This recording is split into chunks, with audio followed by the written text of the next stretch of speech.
everybody gets this and this follows you along. This helps me know that you have made all of your requirements to graduation. We have the same requirements that Lakewood has, or that Midway has, or that name a school in North Carolina they have. There's certain credits that have to be done in order to graduate high school. So let's look at 7th and 8th grade year. No one in here is on that advanced math track, so we can just pretty much skip that, because only students who were on that advanced math track would be checking off things in the 7th and 8th grade year for math. We also do not have any other advanced courses for 8th grade students, so we can pretty much just draw a line straight down 7, 8. So with your pen, just take a line and just go straight down. You're crossing off everything, because nothing is a high school credit at this point. You've not received any high school credits. All right, so now we're going to move to our freshman year, and that's what you pretty much call 9th graders. You call them freshmen. 10th graders are called sophomores, 11th graders are called juniors, and 12th graders are called seniors, exactly. So for freshmen, all of you are going to be starting with Math 1, which we have Algebra 1 here. So you're going to put a little check mark right there in Algebra. Nobody in 9th grade is going to take Spanish. That is, we reserve that for 11th and 12th grade year. So then we're going to go to Literature and Grammar, which will be the very first one. That's what we call English 1. So you're going to check that off. Everybody in here takes English 1. The way you qualify for if it's honors or not, we're going to talk later about that. Then we have in 9th grade, you're going to take one of these histories. And we're going to leave this blank for right now, because I'm not sure what we're going to offer next year depending on who our staff is next year. So if we bring on another history teacher, we may have one world, yes sir? You said English 1. Yes sir, it's the Literature Grammar one. It's the first one. I got it. There we Yes, go. and you can literally write ENG1 if you would like to right there. But it could be we offer world history next year, or it could be we offer government. This year we've offered government, but next year we may do both, because if we have to bring on another teacher, we will be able to offer both. Next year, 9th grade, we'll be taking Earth Science. So you can put a little check mark there for Earth Science. And then all 9th graders have to take Health and PE. You have to have 1 year of it. And that will be all you have to take until you graduate, unless you want to take some advanced PE. And we've been talking about that. Mr. Workman has. One of our local requirements here at Mintz Christian Academy is everybody has to take Bible every year. So you're going to take Bible your 9th grade year. But when it comes time to choosing electives, I can't tell you what we're going to offer this year, because it 100% depends on what staff we have. So I'll be doing like I usually do, send out an email and say, we now have our staff in place and we have our courses in place, and you can pick and choose which course you'd like to have for your electives. So that will happen later on this summer once all of our staff has been determined, because that helps us know what we can offer. We always offer drama. We always offer music. We always offer art. These are things that we always offer. In some sort of ag course, we will continue to offer a different type of ag each year. But the others, I'm not sure. I'm not sure what the other things we'll be able to offer. So we're just gonna leave that blank, electives blank at this time. And I'm gonna go to our PowerPoint, kind of take you through what high school looks like. So there's 3 different tracks. At this point, you've all been on the same track. But now, we're going to talk about some differentiation between the tracks that you can do in high school. My suggestion is we're all going to stay on the same track till you know if you're going to be able to do one or the other. We're going to all start on the college track. But let me talk to you about the general track. So the general track only requires 22 units. You've got to have 4 units of English. You have to have 4 units of math. One of those has to be Algebra 1. You have to have 3 units of science. One of those has to be biology. And then you have to have 4 units of history. And as you can see, these are required. World history and American history are required. And we usually do American history in 2 parts, U.S. History 1, U.S. History 2, and that's 11th and 12th grade years. Then you have to have 7 units of electives. So this is the track meaning you can't take honors classes on this, you can't take any AP classes on this. You're taking just the bare minimum in order to graduate.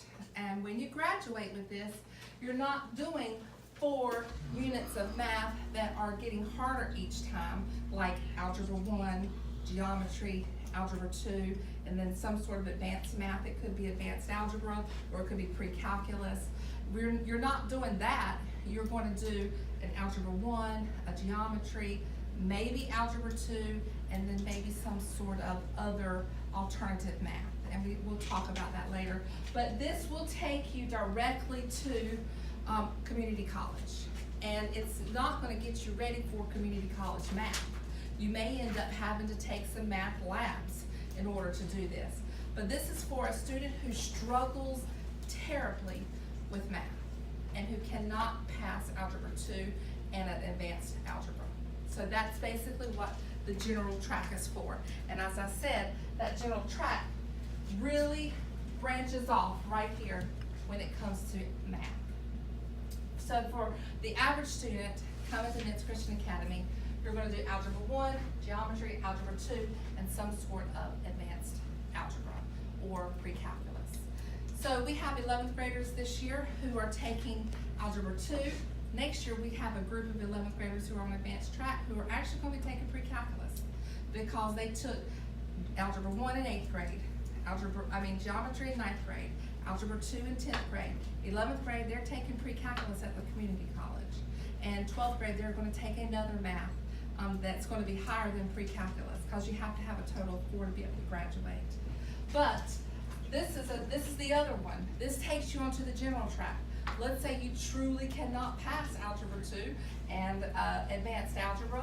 There are other opportunities of other types of maths to take in order to graduate, but like I said, it doesn't prepare you for college math. College math, when you go to Samson or if you go to ECU or if you go to Campbell, wherever you go, that college math is going to be your basic pre-calculus algebra. You probably have to, is that, it's they call it pre-calculus. When I went to ECU, it was called Math 1065 College Algebra.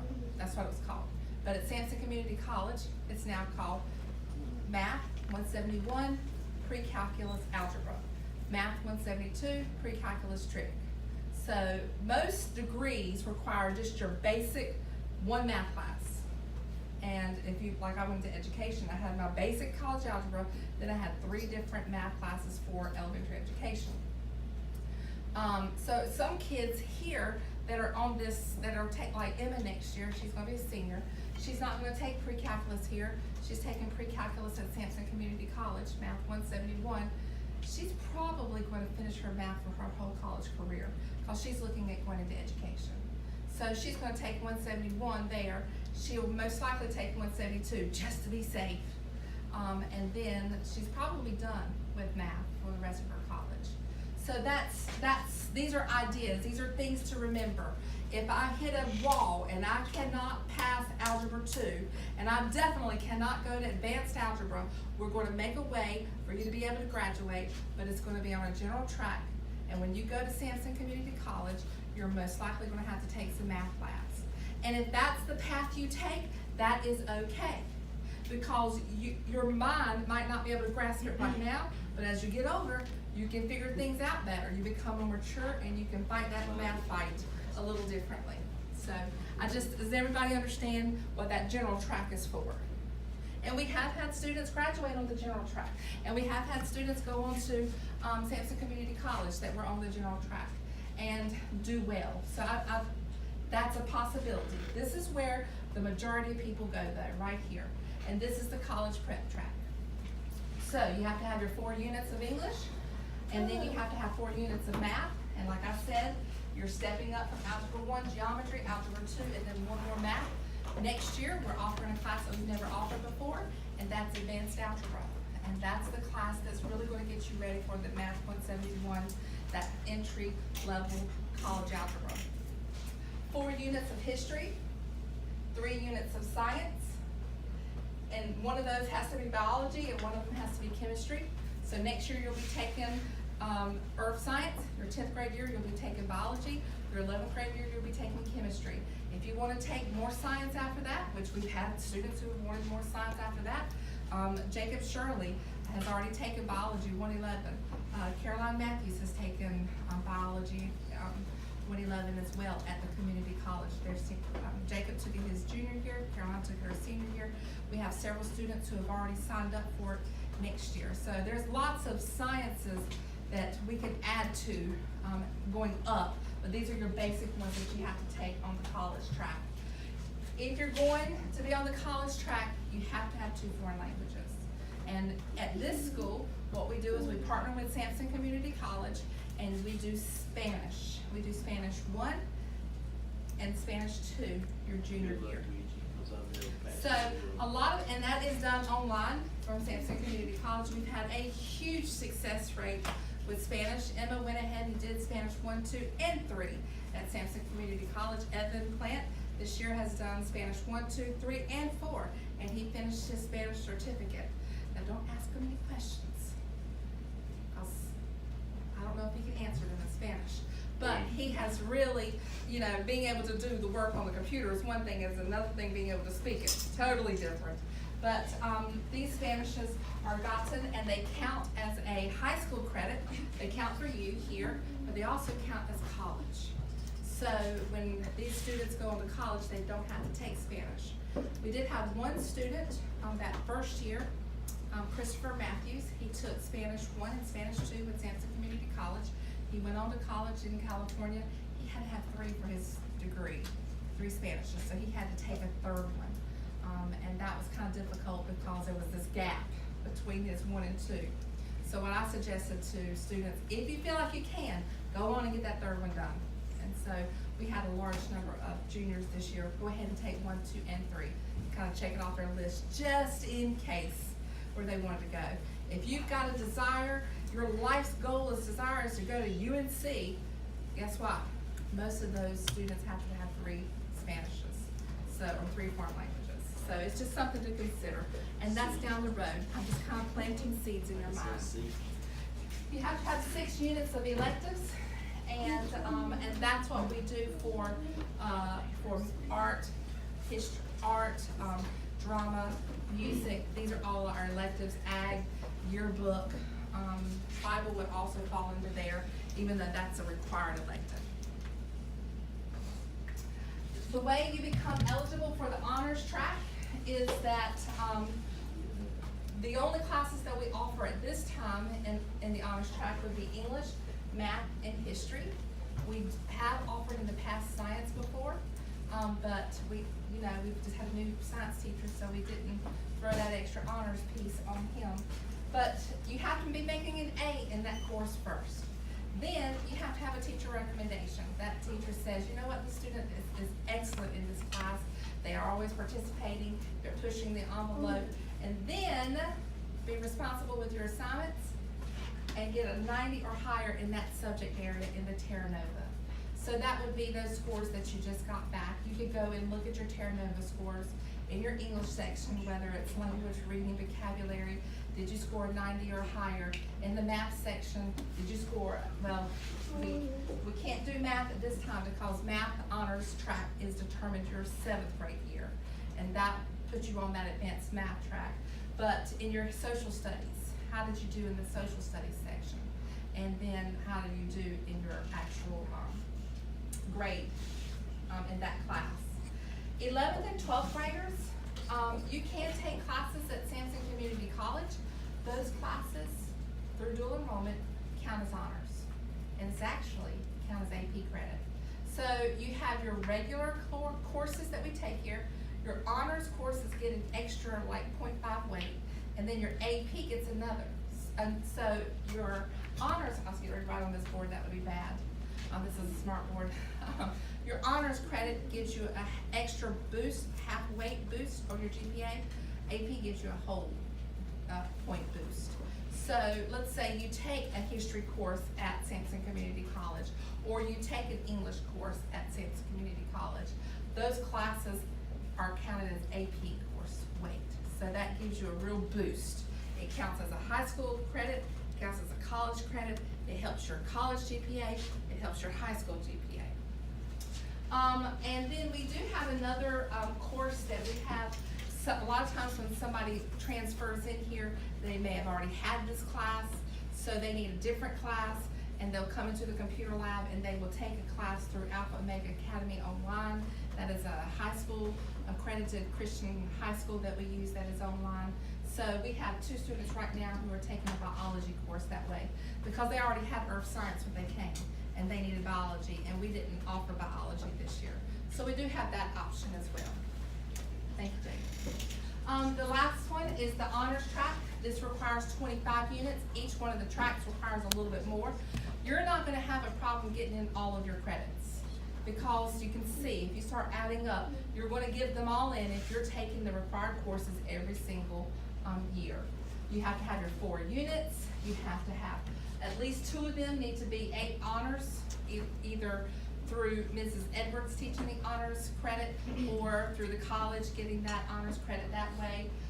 In math, 4 units of math, 4 units of history, 3 units of biology, then you've got your 2 foreign electives, and then 2 foreign languages, and then your 7 electives. And those electives can also be coming from the college. Like Emma just took an intro to computer course. That's actually, according to this, that is actually an honors weight. Actually, it's an AP weight. That's an easy class. I'll let y'all know as we go which classes are great to sign up for. Let's talk a little bit about community service.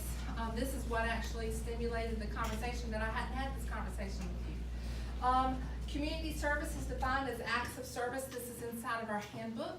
It's all about, am I helping the people in my community some way, form, or fashion without getting paid?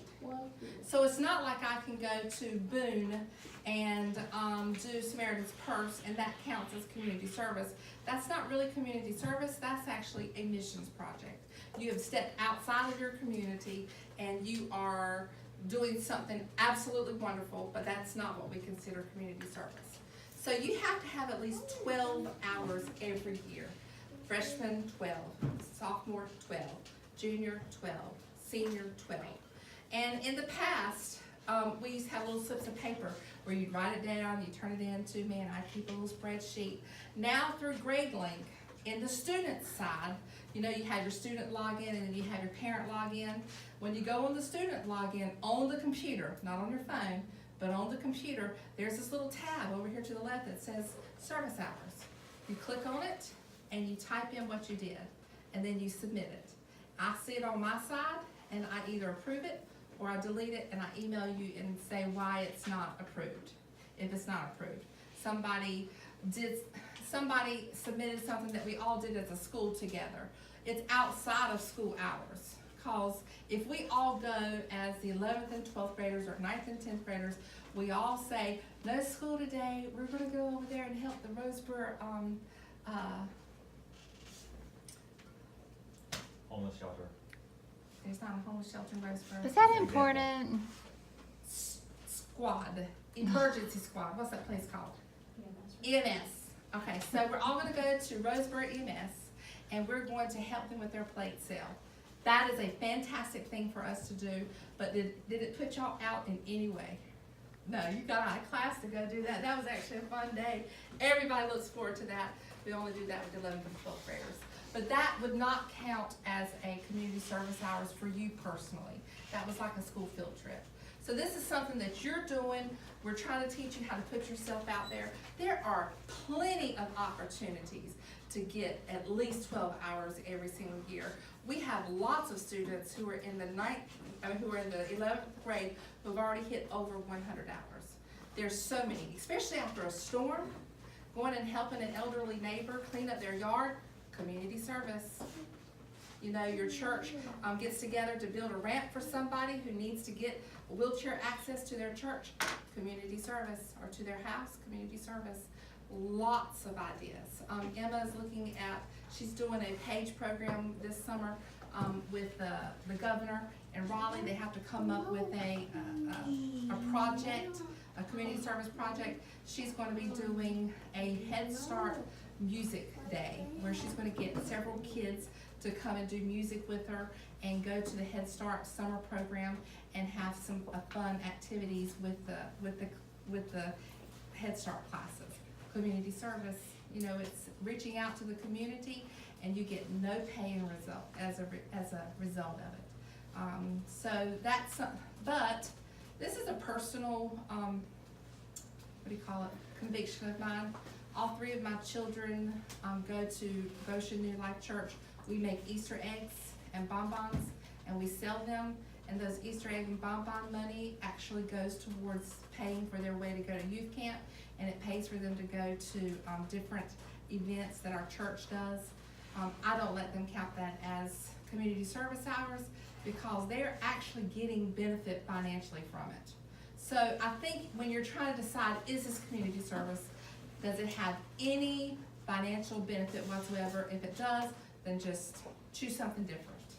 So, like Emma plays the piano, plays the keys at church every Sunday. Could she count that as community service? Maybe, but it does help our church. But I really would prefer you to do something outside of your regular church activities. If you did VBS and it was an outreach and y'all went out and y'all got people to come in, that thing at Miss C's church where she opens it up to the community, and the community comes on that Saturday, and some of our kids volunteer and do face paint or pass this out or do this for her, whatever. That's a perfect community service activity, because it doesn't necessarily benefit Miss C's church. She's doing it for the community. So that is a great community service opportunity. There's so many that you can think of. I'm sure, James, with the Boy Scouts, you've got lots of opportunities that y'all reach out and meet community service needs. Are there any questions about community service? I do have one in Yes. that. Okay. That the second sentence says summer hours may only count for the previous year. So if Brittany did something this summer, it doesn't count because it's for 8th grade, if it's the previous year. Or am I reading that wrong? No, it would be the year before you come to 9th grade. Okay. So after 8th grade, that's the previous year before going into 9th grade. So it would be the summer before 9th grade, the summer before 10th grade, the summer before 11th grade, and the summer before 12th grade. Okay, so anything that these kids do this summer counts toward 9th grade? Exactly, Okay. exactly. Just So, making sure I understood yes, clearly. absolutely. So that's how we kind of calculate it. And we do have lots of kids who are working towards that 100 hours and want to get the service honors cord. That is a fantastic cord to be working towards. Jake? What counts as our community? What's the standard? Is it just Sampson County? Is it Clinton? There's no. I would say you would be safe to say within Sampson County and surrounding county areas. Because if you live in a certain area, you might be close to Bladen, or you might be close to Cumberland, you know, so just the surrounding areas. So Cumberland, Bladen, Duplin, Sampson, these are your basic counties that would be part of our community. Especially when a storm hits, because it all hits, you know, it's easy just to cross right over and help somebody in any of those areas. Any other questions? Okay, I thought you had a question. All right, so missions trip. Your group, at this point, we do not have anything in place for missions trips, but this is something that we're talking about and want to see as part of our school and a school project.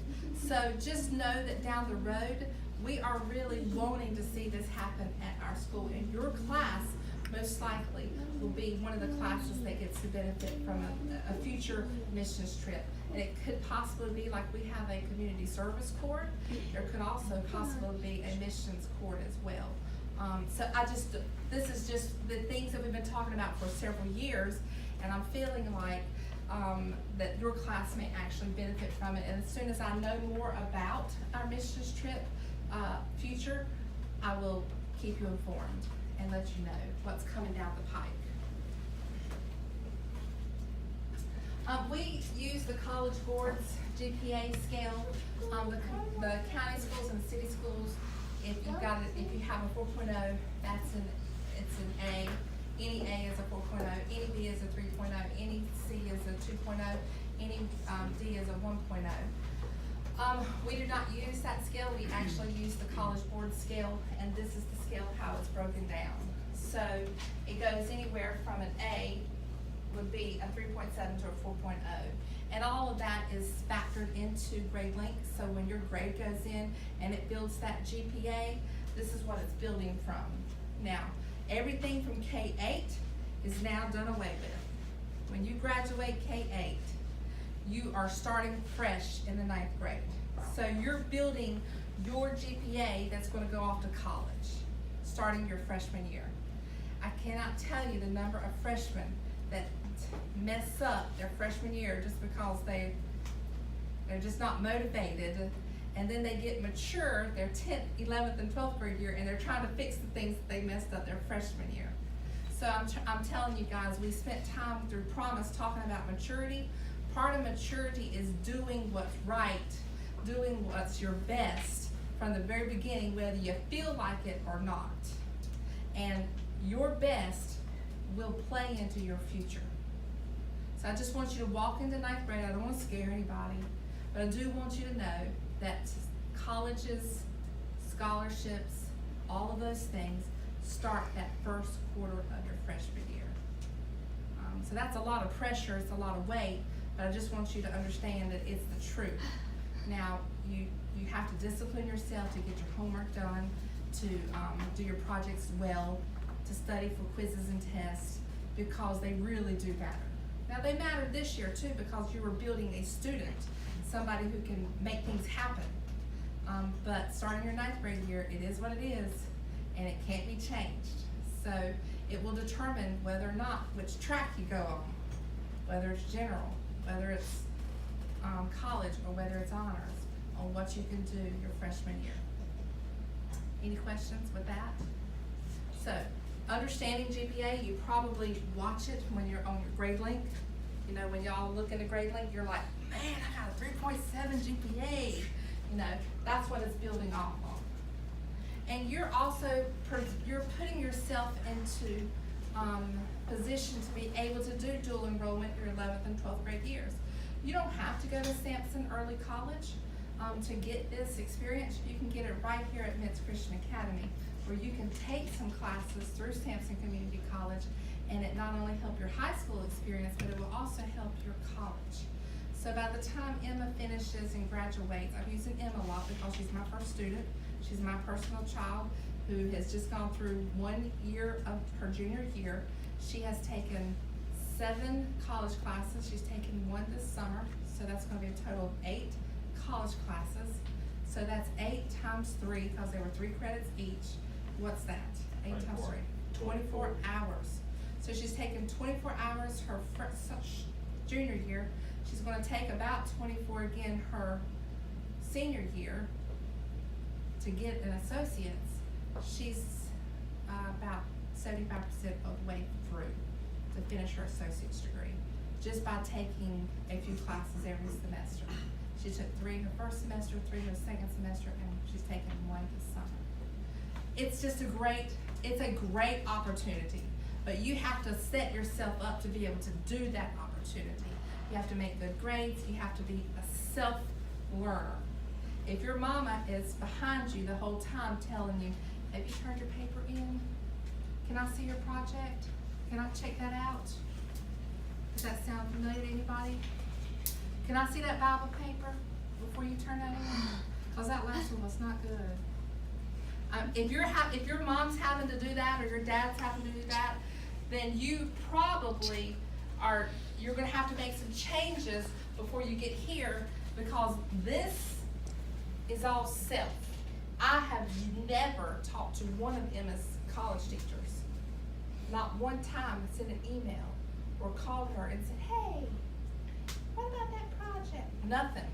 I have nothing to do with her at Sampson Community College.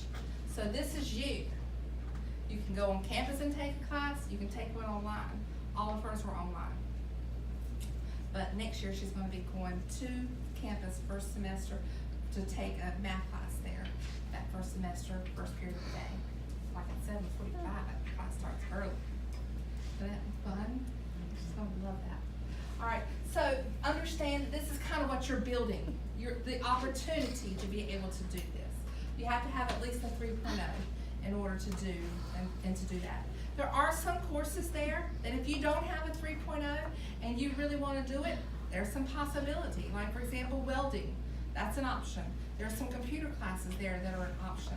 There's some ag classes there that are an option. There's lots of things that you can do certification side that even if you don't have a 3.0, we can work with you and get you into those classes. But if you have a 3.0 or higher, there's lots of college transfer classes that you can choose from. None of these classes are just gonna light you on fire. Woo-hoo! I love taking that speech class. No, that's not what these classes are. They're general education classes that everybody has to take for whatever degree you get. I had to take speech for elementary. My husband had to take speech for religion. So no matter what degree you are, these courses you just have to take, they're called general college. But guess how much money it cost me for Emma to take 7 computer classes? Less than $100. Less than $100. $47.50 first semester, $47.50 second semester. 7 classes. Now, if she was to go to ECU or UNC or Liberty, where her heart's desire leads her and wherever the scholarships take her, that right there, she's just taken away thousands of dollars have just been saved because of dual enrollment. Probably $25,000, maybe even $40,000 depending on where you're going to college. So she's got a whole college, a year she's gonna have taken care of, her junior, senior year. If she decided to go to Campbell, that would have been $40,000 saved, just FYI. That's something for you to consider. You're thinking about your future, starting now.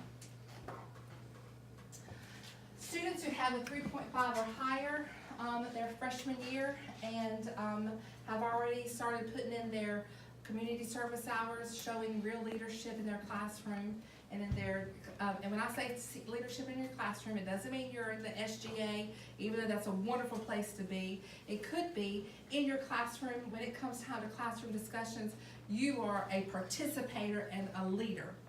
There's 2 types of students in your classroom. There's the one who does this. I hope she doesn't call on me. Oh my goodness, is she looking at me? And then there's the student who's like this. That's the type of leadership we're looking for. So leadership could be on the court, it could be in the classroom, it could be in student government, it could be in a club, it could be anywhere. It could be in your church. We're looking for leadership. And then academic rigor. How are you doing? Are you making good grades? Do you have a 3.5 or higher? I start to pass out those applications after the 3rd quarter, and then we have an induction ceremony, and you're part of the Beta Club if you meet all of these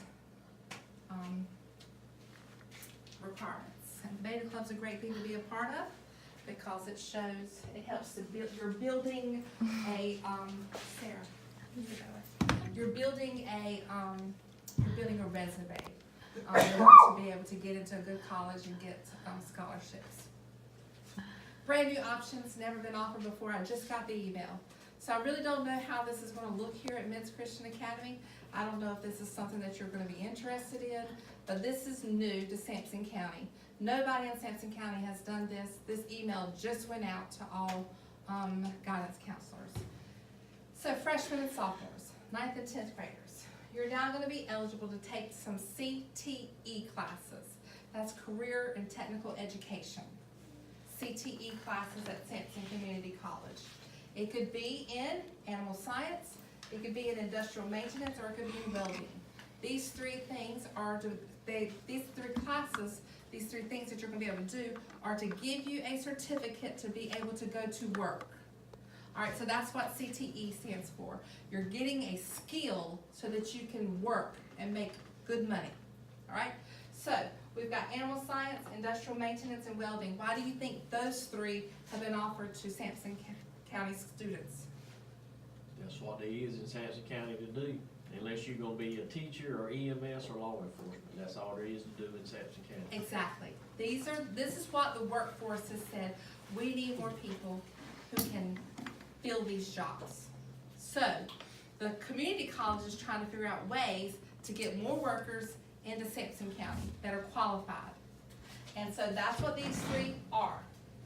And in order to qualify, you have to have the recommendation of the principal or myself, and you have to have a C or better in Algebra 1. You have to have, we don't do EOG scores, we do Terra Nova scores. So I'm not sure what the Terra Nova would, what kind of scores you'd have to have for that. I need to ask some questions to figure that out if you were interested. And then you have to show readiness in English, math, or reading. And that would be through your report card or your Terra Nova scores. And I'd have to find out what that readiness actually means, if you were interested. But the tricky part is, if you are a ninth grader, guess what you don't have? Nobody can drive over to the school, all right? So if you can't drive over to Sampson Community College, you're gonna have to take a class that's online. And you're not gonna have anybody going, all right, now I want you to click on this right here. I want you to go in, come on. You're not gonna have anybody doing that. You're taking the whole class by yourself with no teacher here. There's gonna be a teacher at Sampson Community College, but there's not gonna be a teacher here to assist you. To me, that is a big deal for a ninth grader to take something online. You've gotta be ready. I'm not sure that you are. And you might be, I don't know. But I don't know how many would be ready to take a animal science, industrial maintenance, or welding class. Some of these are not even, they're not even offered online. You've gotta go to campus, which means mom or dad's gonna have to pick you up every day that it's offered and take you to Sampson Community College. And all of y'all work. And to be able to take off and get your student and take them over there, I don't even know that that's feasible. But it's an option. And if your heart just, when you heard that, maybe it's something that we should talk about.